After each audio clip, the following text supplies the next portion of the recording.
Hello, everyone, and welcome to Remind, where we talk about leadership as it actually is lived. Not perfect, not always polished, but very, very real. And I'm excited today because today our conversation is about leading people where with our guest who works in a place where speed, pressure, targets and transformation they all come together and collide. And so for this conversation, we have our leader guest, Charu Siddiqui. But before I invite her to talk to us, let me share a little bit about Charu. Charu is the head of HR for sales, marketing, and digital for Skoda Auto Volkswagen India Private Limited. With years of strategic HR experience, she partners with high energy businesses to build teams that do not just hit numbers but actually sustain performance.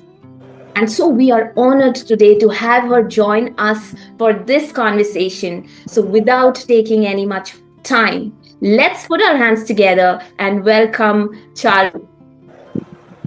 Charu, welcome, welcome, and welcome. I'm so happy that we are here together and you could join us.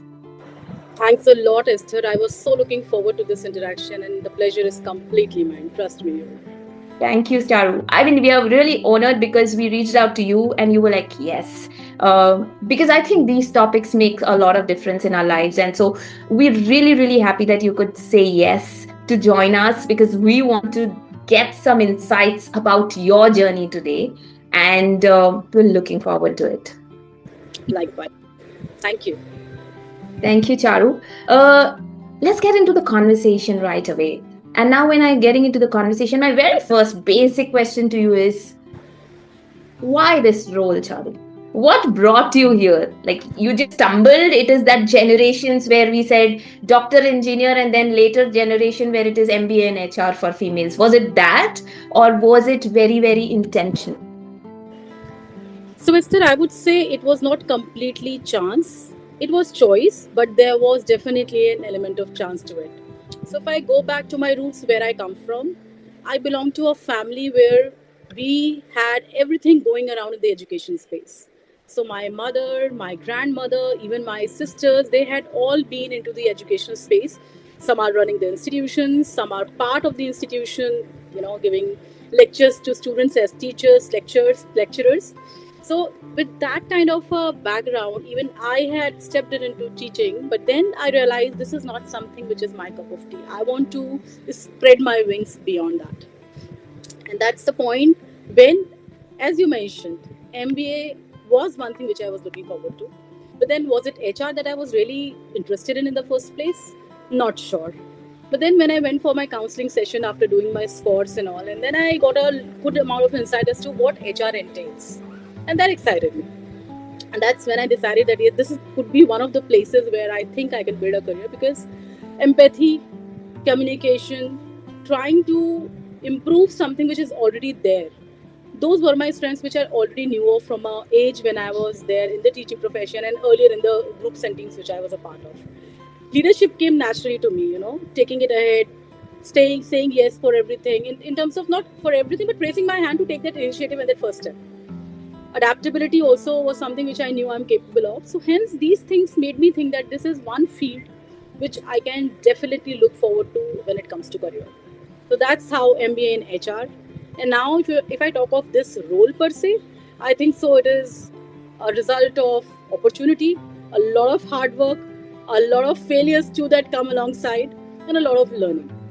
So all I can say, full of gratitude to Almighty, to my family who have been the wind beneath my wings, and also to all the mentors, my colleagues who have given me that right feedback, not always positive, many a times constructive and critical, who have supported me during the lean time where I was not too confident of how I am doing and how could I, take that leap of faith. So all those things put together have made me what I am, and I'm completely thankful for whatever has happened to date. So beautifully you've shared that, Charu. Not just the learnings, but also the failures. I think the failures are the bigger teachers for every successful person, and you so humbly shared that. So thank you so much for that. But when you share this, I have another curious question which comes to my head, and that is that we know that, leadership just does not come with a pause button, right? It just keeps happening as you grow in your career. And it doesn't come with a pause button that, oh, wait, I need to learn this and then I would deal with this. So, from your experience, was there a turning point in your career that actually fundamentally shaped how you lead people today? Was there any specific point that you can think of? So instead, I would really say there were a lot of building blocks that made me, or that still continue to give me a lot of reasons to reflect on how do I put forth myself as a leader to the people or the larger audience to whom I am catering to Yeah. as a leader. And a few of them are really handy, which I can probably put forth in this discussion, is that whenever we are talking of, and as you rightly said, there is no pause button there. Whenever you're talking of leadership, you're constantly making decisions, sometimes for yourself, sometimes for others, and sometimes for the larger organization. But at the same time, you are running that risk. You may not come across a situation which was foreseen. You may not always have something which we had a precedence of. For example, COVID checked our resilience. We did things which were completely unknown to us. Yes. And It today, was a shocker. yeah, and the virtual interaction that we are doing today, this confidently, is Very result of much. COVID. Yeah. Then apart from that, I believe another disruptor which we all are witnessing today, and which again gives a lot of reason for us to look and reflect into our way of leading people, is the technological disruption. So when these things, when we are talking about staying relevant and going with the time, all those moments are inflection point for all the leaders to see what we are proposing or what we are about to decide for the organization. Will that be the right thing to do? There is a lot of friction also coming in at that point in time. People also wonder, will this impact me as a professional? Will it also put me under a question mark when we are thinking of relevance as an individual? But then I believe what I have learned through my rights and wrongs is that once you are able to create that connect, explain the why behind the what, then I believe gradually the how emerges. When you have established that connection, people start to look up to you, they have that trust, then the going gets easy. So if I have to look back and talk about the moments which helped me understand that what is my style of leadership, how I am able to get people together, how am I able to collaborate and make them go in the direction which is feasible or which is the desired direction, then I think so a lot of it comes from the fact that I firstly decide and I firstly start with the why behind a decision or an action. I won't say that every time explaining the why helps, because still there are people who would have some doubt, there are naysayers. But then the next step after that is then adopt or take along the people who are the early adopters. Present the success stories. Then the WIFM gets sold. Agree. Yes. And Those stories, yeah, those stories matter. And when you said this, there is a lot of friction also which happens in the process, and that's what was my very next question, which I was thinking of asking you. Now, when you say that when this friction happens, you move through by first building that connection, but there may be times, right, where it's like a situation where managing performance and managing people is pulling you in opposite direction. There may be some times, in spite of that connection, that empathy that we bring, but still there are, as a leader, I think we face that moments where, should I manage performance, should I manage people, and they are pulling you apart. How do you deal with that? Wow, you have quite a good list of questions, Esther, I must tell you. So Esther, I would say you are absolutely right that as a leader, the team which you are working with is not the only one which is empowering you, but at the same time you are responsible for giving them that constructive feedback, because you are at the end of the day developing them for a future role or for a future journey of theirs. So there, if you are not giving them that constructive feedback, that right feedback, then I think so you are in a way failing as a leader and you are staying in your comfort zone. But when time comes, how should you be doing it? What has worked for me? I keep the person out of the problem, if at all there is, right? Wow. So if I'm factual, if I'm able to talk facts, and if I'm able to bring every feedback alongside that, if I'm able to talk about why do I say the way I say, then I think so it becomes easy. If you take the judgment out of the situation, then the other person is also open to listen, to understand. And many a times it could be a case where I probably would not have seen a certain way somebody was presenting themselves. And there is no harm in being open. Leadership without humility, without openness is shallow, I would say. So I just love the way you said it, and so openly, because somewhere leaders mask themselves with it, and they are the ones who just find it challenging to go through this. So, oh wow. And Esther, I would also at the same time make this confession that was I this like this always? No, when I started, I was also insecure. I also used to, feel that, oh, I have to be a certain way if I am leading or if I am managing. But then with seeing people who are really good leaders, you learn from them. Seeing how your team responds to you, you tend to course correct. And I think so all these small building blocks, if you are able to reflect, if you are able to imbibe in your journey, nothing else but a better leader you become. So true. Like it's like a choice that you're making every moment, whether I should learn something from it or whether I should take it against me.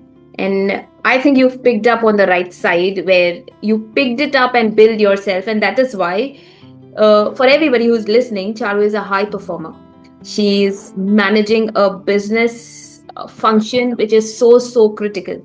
And with so many years, Charu, my next question is HR was always seen as a support function, right? From many years back, HR was always, and it still is right now. HR was seen as a function which is festival celebrations, rangoli, gifts, and then appraisal letters, right? But we have evolved, we are starting to evolve.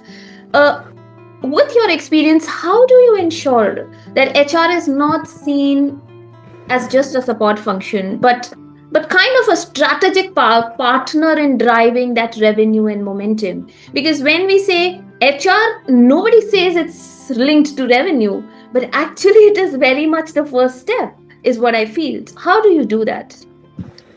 Bang on there at this third bit, because I believe that, as you rightly mentioned at the closing of the earlier question, it's all about choice. So, as an HR partner, how do I choose to understand the business, to talk the language that business understands? At the same time, build my own skills to maybe read the balance sheet, to see how HR is contributing to the line items which result into a positive bottom line.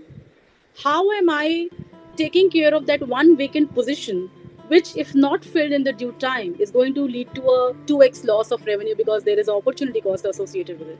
When I start talking to the business in this language they understand, when I start talking to them in the way that is easy for them to convert into tangibles, they understand what I'm saying. Does it come on the first day? No, it does not. The moment I talk about succession plans, when I talk about why having a successor from within is going to give us a 2x advantage, why will it be a easy, or rather a more viable solution for the business? Now they understand, because I'm not only going to them with this is how I think or this is how I feel, but I'm going to them with data backed up, many a times research, many a times case studies, and many a times success stories which are visible and available within the organization. So that's how you start partnering with business. That's how you become the sounding board of the leaders who are representing business and not HR. And that's how the trust comes in, and then they come to you to seek solutions. They want you to be sitting on all those tables where decisions are being made. And then you are invited. So true. And I think it starts from us, HR. Absolutely. In the very first place. Absolutely. That we have to start accepting that HR is much more than celebrations and leave policies and attendance. We are so much more. We are so human, because 100% of the organization is its people, and we are the first face for that people. And I think leaders like you, a lot of leaders who have started embracing this human aspect, have started to own this. True. And if I may add one more thing here, Esther, I believe very strongly in the fact that you will not have red carpet welcomes. If you want, and this is a very famous, debate that we keep having when it comes to HR. HR should have a seat on the table. There is no table. You need to adapt. You need to take that first step where people should value you to what you bring. And for that, you need to be on your toes in order to keep yourself abreast with what business you are a part of, what is happening in the industry, what changes are coming in. And if you talk the language which makes sense, then I don't think so you have to wait for anybody to invite you to any table or any conference. So yes, it starts with us. It starts with us. Very, very true that it's important how much we put in for ourselves first, instead of trying to change the world from a designation. And so well said. But if I have to ask you, there are so many kind of leaders, a lot of them who have started adapting this human aspect and work on self. But there are many leaders who are still living that old system of leadership and everything. If I have to ask you, if leaders had to unlearn one belief about performance, what should it be? Okay, so this is something which I keep talking about in my discussions with my team, in discussion with the leaders which I work with. One thing which needs to be definitely unlearned about performance is that it can be evaluated at a later date and it can be given a feedback about at a later date. Performance happens at the instant, and that's when it's supposed to be spoken about. Good, bad, ugly, whatever. So it's very important that as a leader, we all understand that performance cannot be looked in retrospect. It has to be in real time. If I have done something which shouldn't have been done in the way which I have done, I expect to get a real time feedback so that I do not come across the same stumbling block again. But if we go by the rhetoric performance management systems that we have, I will only get a chance if my leader is good enough. He or she might, give me the feedback instantly. Otherwise, if I depend and go by the process, then it's only after either 6 months or after completion of the year. Then I'll get to know that, okay, something which I did was not working. And the entire year has passed. I have kept doing the same thing the same way. And that's become a part of me now. Unlearning that would be a bigger challenge rather than correcting me real time. So I think so this constant feedback and making the processes agile enough to suit the interest of the organization. That is something which I strongly believe would be one thing that should be changed, and that's something that we as HR leaders who are so-called the process owners should unlearn and propagate more. It's so well explained. So it is seriously like, it is like at the end of the year you get that awareness that, oh, I did this 1 year back. We may not even remember that it didn't go well. And so it's an ongoing process. First is to give the feedback. Second is how it would be received. And that's where the art of giving the feedback in the right way regularly will make a lot of difference. And very well explained, Charu. But so my next question to you comes is, if you had to give a message, or if you had to leave a message for leaders who want to build teams, you have an extensive experience. So if you would want to give a message to the younger leaders who want to build teams that consistently stay motivated and still be a part of a performing team, what could that one suggestion be? I believe you do not become a leader by the designation that you carry. That's first and foremost, to understand that first. A designation doesn't guarantee that you will be looked upon as a leader. So firstly, connect, build the trust, have those people see you as a leader, and then lead them. Coaching and mentoring, and I'm using these two words very consciously. Coaching and mentoring really go a long way when it comes to people approaching you as a leader. So the other day, I'm a huge fan of Simon Sinek, and I was just watching one of his videos where he was in conversation with another leader, where and I would want to cite that example. So they were talking about, and the other person whom he was talking to, I'm sorry, I missed the name. He said, Simon, if I was to lead you as a manager, and instead of saying that on the day of your joining that I'm your manager, had I said that I'm your coach, and I would be telling you, or I would be letting you know what needs to be done. And if I bring out the best in you, I'll be standing by your side whenever you stumble, and I do not take the credit when you do something good, and I tell you and I support you when something doesn't go, right. Then how would you feel? And it was such a beautiful conversation, Esther. If anybody is able to become that manager or that leader, where any incumbent feels that he or she is here to coach me become my better version or the best version of who I am, pull out the best of me, then the entire narrative is going to change. Then we do not need, those performance reviews. I think so. Everybody would be putting in their best foot forward. Easier said than done, but this was a beautiful analogy which I could think of the moment you asked this question. So, this is the message that I would leave the viewers with. Be the leader you always wanted for yourself. Wow. I mean, I'm like a little speechless. You have heard me talking so much, but I'm a little speechless right now, Charu, because that's so valid, relevant, because I think that is the kind of leadership which leaves a legacy. These are the leaders who don't build and speak about their brilliance, but the stage is what they build for other leaders to evolve.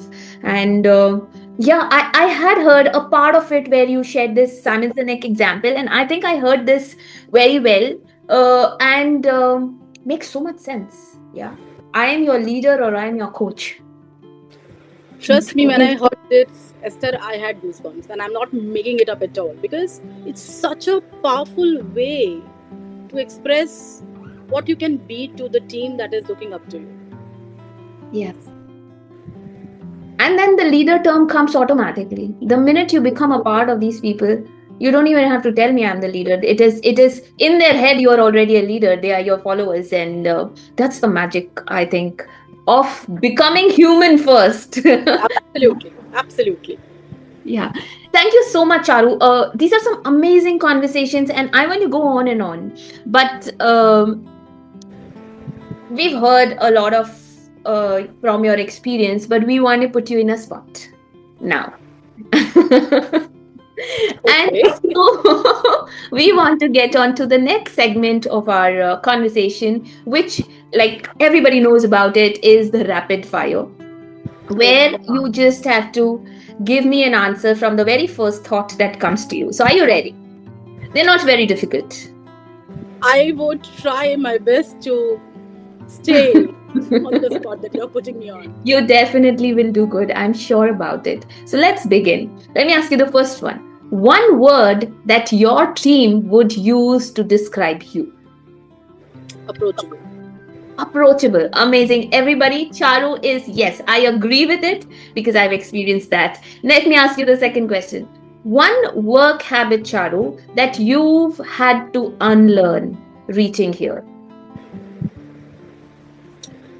And I'm being truly honest, procrastination. Procrastination. I think all of us have been there, but you're honest enough to accept it and say it aloud. So thank you for that. Next one. One of the biggest myths about motivation, according to you. We know what motivates people. It's everyone to his own. Yes.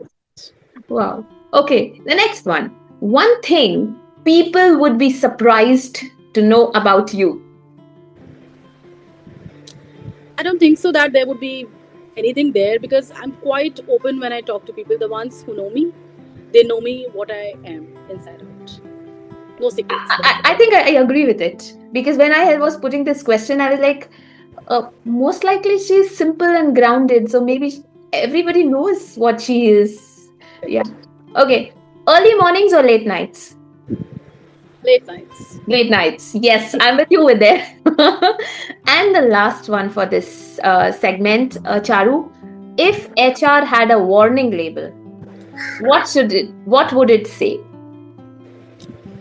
Okay. We are not in a pleasing business. We are in a fair business. Wow. It's a mic drop moment. We are not in a pleasing business. Amazing. That was everybody who's watching, we have not rehearsed this. These were coming for the first time, but Charu has just done wonders here. So let us take her to the next round for this conversation. Now, Charu, the next segment, the section is called as This or That. I would give you two options, and whatever your instinct picks, you just have to answer that. Yes? Are you ready? Okay. First one, data dashboard or floor conversations? Floor conversations. Okay. Feedback in the moment or structured reviews? We've spoken about it. Feedback in the moment. Amazing. Okay. Numbers telling one story or people telling another? Here I am a little 50-50. Okay. All right. Depends on the situation, probably. Absolutely. Okay. All right. One deep conversation or 10 quick check-ins? One deep conversation, any day. Amazing. Next one. Voice note or typed messages? Typed messages. Messages. I'm sorry, I might sound a little old-fashioned there, but then in a voice note, I personally feel you are saying, but there is no occasion for the other person to, give some feedback or talk about it. But in messages, still, while that element is not 100% there, but still there is a chance to course correct, to, understand and explain where you're coming from. Amazing. Yes. Okay. Next one. On hard days, Charu, logic-led or intuition-led? Always intuition-led. Always intuition-led. Okay. Yes, because if you know your job, if you know your people, and if you know what is the demand of the situation, your intuition is never going to ditch you. Wow. And the last one. Planning the day or letting the day reveal itself? Again, in HR, I would say it goes 50-50. There could be tasks that you plan and you do deliver, but still there could be a large part of the day which might come out because of the situations that arise and which you might not have planned of at all. Absolutely, because the beauty is that we're dealing with people here. So, and you just nailed it, Charu. I mean, it did not take you a second. It came out so well and easy. Thank you so much for bringing that open, quick answers to us. And your hamper should reach you soon for these rounds, definitely. I was wondering. That hasn't come yet.